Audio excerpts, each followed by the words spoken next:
Hey, once again, this is Brother Teacher. I just want to talk with you just for a moment about what makes a martial art effective. Actually, it's really a no-brainer, common sense, but unfortunately, people don't exercise common sense, and common sense is not always common with some. But now you're going to hear it from me. First of all, let's understand what we shouldn't do as it relates to making martial arts effective. What we shouldn't do is assume that what you see in a lot of the old classic martial arts movies is all real as it relates to fighting practicality or fighting effectiveness. Understand that back in the day, as we say, 60s and 70s, when martial arts movies started to hit the big screen here in America, and then because of the Bruce Lee era and this type of thing, it spread across the world like wildfire. Everybody came out of the woodwork wanting to study and train in martial arts. Understand this, especially in China. As a child, many Chinese children who are into acting, they go to school, they learn gymnastics, they learn a form of martial arts, oftentimes Hung Gar or Wushu, and even Wing Chun, and whatever the system is, Tai Chi even. And they also learn comedy, they learn how to act as part of their curriculum. That's where we get people like Sammo Hung in the martial arts films and Jackie Chan doing the comedic take on martial arts. It doesn't mean that Jackie Chan was not a proficient martial artist. It means that that was the thing that he gravitated to, which was comedy in martial arts films for the most part. Now, he is indeed a great comical martial arts actor, notwithstanding Bruce Lee being a great martial artist who happened to also be a Chinese actor as a little boy before he even came to America. He had under his belt approximately 20 films already as an actor. Now, what you see in the movies, or what you saw in the movies during those early years, were a lot of comedy, a lot of gymnastics, choreographed fight scenes that would not stand up in an actual street confrontation or a fight out in the real world. So as long as you can separate the wires and flying through the air and putting your hand through somebody's stomach and it coming out of their back and these types of things, if you can separate that from reality, then we're on our way to understanding what makes an effective martial art. So practice. You must understand, you must comprehend, anything of worth has to be developed. It doesn't come overnight. It is a process. It takes, oftentimes, depending on the style and or system, it could take a lifetime to learn some systems, especially the Chinese martial arts. It could.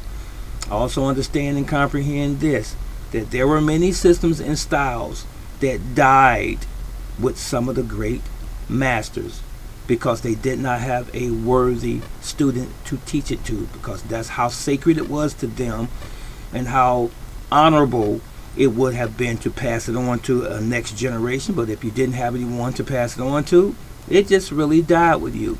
Not always the whole art, sometimes just aspects of that particular martial art system or style. So now, does it work in the street? In present time, you need to ask yourself the question as far as what makes a martial art effective. Will it work in the street? Depends on the person. I found there's been a lot of argument, a lot of debate if Wing Chun Kung Fu, for example, or Kung Fu is effective in a street fight. You see it on the internet. Everybody likes to throw things out here, because they're misinformed. And a lot of times they're not even martial artists, and they haven't even been in the martial arts longer than 5 or 10 years. Now, when you spend nearly your lifetime studying something and you're involved in it, like myself and many of my comrades, you tend to see things not through rose-colored glasses. You see it for what it really, really is. And then you have a lot of new age martial arts practitioners that want to put folks like us down. I'm traditional and non-traditional. But as far as a traditional standpoint, you have people who want to put us down and say that it's not effective in the street. You know, they want to push this MMA thing, this mixed martial arts thing. Let me tell you something, brothers and sisters. MMA existed long before BJJ or Brazilian Jiu-Jitsu and the Gracies ever become famous. Mixed martial arts existed before that. Now, in the proper sense, connotation. So, to make a martial art effective, I believe, this is not my opinion, this is based on real world, your system and or style, coupled with the person's individual skill set and ability, if you will, it must be well-rounded. In other words, my philosophy is this: from standing to the ground, not just ground fighting only. That's what a lot of people are touting about. That's what a lot of people are pushing and has been pushing since the UFC began. It's only ground and pound. Okay, all fights don't end up on the ground. Some fights end up on the ground. As far as the statistics, it's neither here nor there with me. At the end of the day, everyone should deserve respect. Aikido, Aikijitsu, Judo, boxing, kickboxing, Muay Thai, if you will, Taekwondo, Tang Sudo, Shuri-Ryu, Shotokan, Goju-Ryu, and the list goes on. Everyone deserves their proper due. Understand this: it's going to always end up being the individual that makes their art effective. If you have the ability to defend yourself standing, that's good.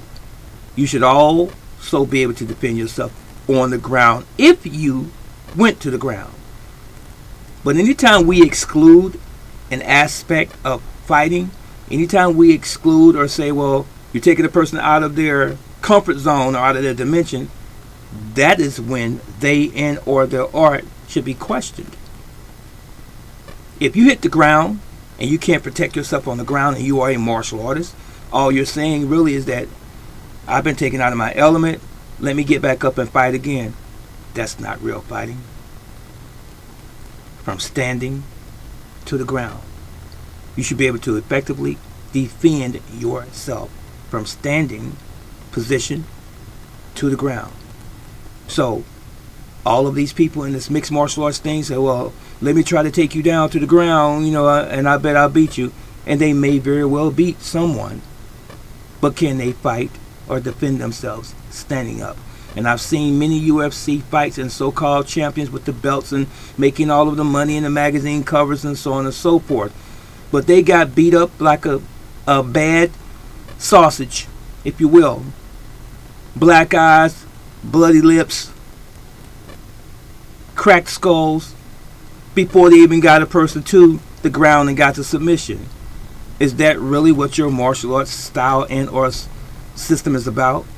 Let me take you to the ground. I can't handle you standing up, but I'll take you to the ground. That's not effective to me. Now, even if your ground is excellent, why is your stand-up game lacking? I hope I answered the question that I posed to all of you. Don't be limited. Do not be limited. Do not limit yourself, because when you limit yourself, you limit your ability to expand and grow.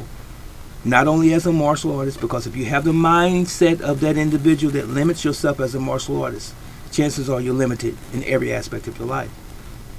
This is Grandmaster Stroud, also known as Brother Teacher. Much love. Yahweh loves you, and I love you.